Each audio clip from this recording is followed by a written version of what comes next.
Welcome to Celebrate Aging. I'm Vicki Marthaler, your hostess today here at Emmanuel Community, and we are going to visit today with Bonnie Mohs. And Bonnie Mohs is off campus. Why don't you tell us a little bit about your title and what you do? I am the housing manager at Union Central Senior Living, which is located in the old Washington School. And then I am also the senior volunteer coordinator for the Helping Hands, Community Caregivers, and Senior Companion programs. Now, did you know that there are 3 programs like that here in the community? And they're volunteers, yes, for the most part. And Bonnie's going to explain to us about each one of those and how maybe, if you're interested, you can contact her and be a part of one of these very important organizations. Well, is it an association, organization? What is it? I'm not sure what you would call it. Either one. Groups. A loosely knit group. Right. They are all faith in action organizations. Okay. Which means that they are ways that you can put your Christian faith into action through service. Awesome. The first program that I'm going to talk about is the Helping Hands. Okay. Helping Hands meet at the Holiday Inn, 8 o'clock every Monday morning. Really? Every Monday morning? Every Monday morning. Okay. They get together for breakfast and visit and see if there are any needs in the community that they can address. They will do things like change light bulbs, build ramps, just basic helping things, jobs that are not really big enough to have a contractor come in to do, but too big for the senior to do themselves. So are we talking about like guys with tools? Right. That's exactly what they are. They are men with tools. They don't do painting, they don't do window washing, that kind of thing, but Okay. they do. One of the main things that they do is building ramps, changing screens and storm windows, putting storm windows on, taking storm windows off, putting Okay. screens on, Okay. that kind of thing. Okay. You know, I think as I'm sitting here thinking about Helping Hands, because the Helping Hands has been in the community for a number of years. Yes, they have. I'm wondering if, and I hope I'm remembering this right, but one of the members, I think his name was Don Busker, was visiting with his mother or an aunt in their apartment, and she had a light bulb that had gone out in the ceiling, and of course, at whatever her age was or her ability, she wasn't able to get up on a ladder and change the light bulb. And so he just happened to stop in to visit, and the need arose. And she called him from Wadena and wanted him to come over and change the light bulb. And he thought, if my mother in Wadena needs a light bulb changed and is calling her son 45 miles away, I just bet there are people in Detroit Lakes that have those same needs. yes. And that's how the Helping Hands I was thinking that's how it started. Isn't that great? So a simple thing like changing a light bulb, which there are people who are not able to go up on a ladder or to do that, what we would think would be a simple task. Right. And so helping. Helping. And another thing that they've done, they put together 120 toolkits for the Lakes Crisis Center, and that's for the kids are going to be building the toolkits for their tools in their home, and that will be a project day that they will have out there. But the men got together and cut all of the pieces for this and have those ready. They also work at the Boys and Girls Club. They work at the thrift store.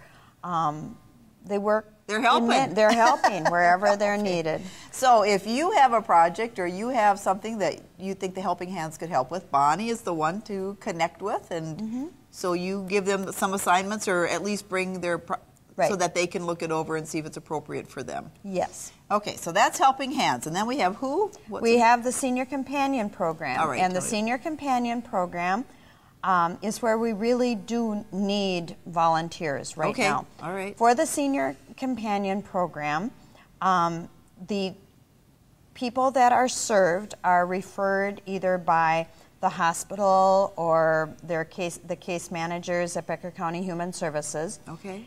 And then they are matched with a volunteer. Okay. The volunteer receives a small stipend per hour for working with them, Okay. and they also receive mileage. Oh, all right. And they can do things like help them in their home. They can visit with them, play cards, play games, take them shopping, different activities like that. Okay. They cannot do balancing checkbooks, doing their I taxes. hope no one would ask me to do that. Not those kinds of things. Areas where there may be a risk of Well, it's vulnerability. yes, some kind of a vulnerability problem. And so Okay. we ask that they not be asked to do those things. What about laundry? Not no. housekeeping? No, not So it's housekeeping either. basically communicating and socialization skills. Basically Those- what a friend would do for a friend. Awesome. Is the way that we describe that. Okay. A lot of them go out to eat. If it is a senior companion program that they are doing it, then each person pays for their own Okay. meal.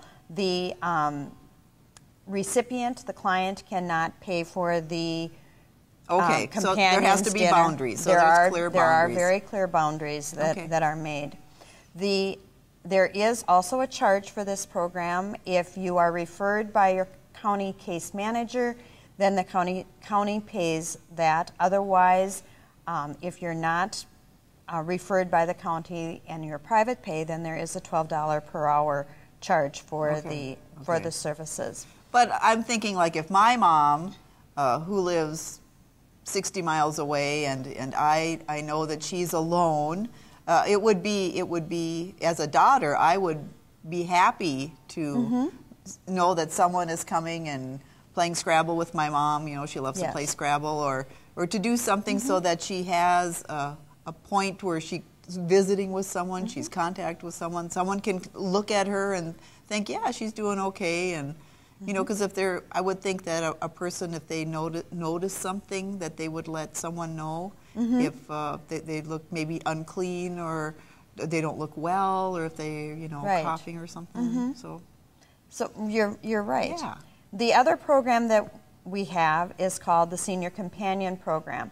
And in the Senior Companion Program, there is not a fee, and it is totally volunteer. Oh, okay. But one difference there, if you go out to eat with your senior companion, then it is hoped that the client would be the one that would be paying for the companion's lunch also, and probably help with some gas expenses and that kind of thing, because that person is not receiving a stipend. Okay.